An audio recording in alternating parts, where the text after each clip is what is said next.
حالات کا جائزہ لینے کے لیے اپنا ایک آدمی مدینہ بھیجا۔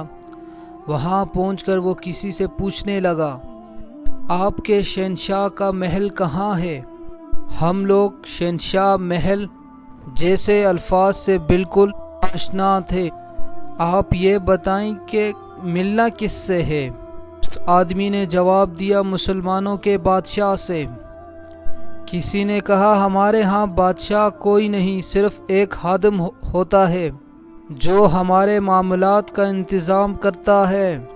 اس کا نام حضرت عمر رضی اللہ عنہ ہے، اور وہ محل میں نہیں رہتا بلکہ گارے کے ایک جھونپڑی میں رہتا ہے، اور وہ اس وقت کہیں مزدوری کر رہا ہوگا۔ رومی یہ سن کر بڑا ہی حیران ہوا اور آپ کی تلاش میں چل پڑا۔ ذرا آگے جا کر دیکھا کہ حضرت عمر رضی اللہ عنہ سر کے نیچے دھڑی رکھ کر مٹی پہ سوئے ہوئے ہیں۔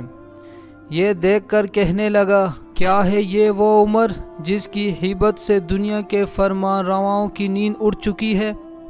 اے عمر، تم نے انصاف کیا اور تمہیں گرم ریت پر بھی نیند آ گئی۔ ہمارے بادشاہ ظالم اور بددیانت ہیں، اس لیے انہیں سنگین ہتھیاروں میں بھی نیند نہیں آتی۔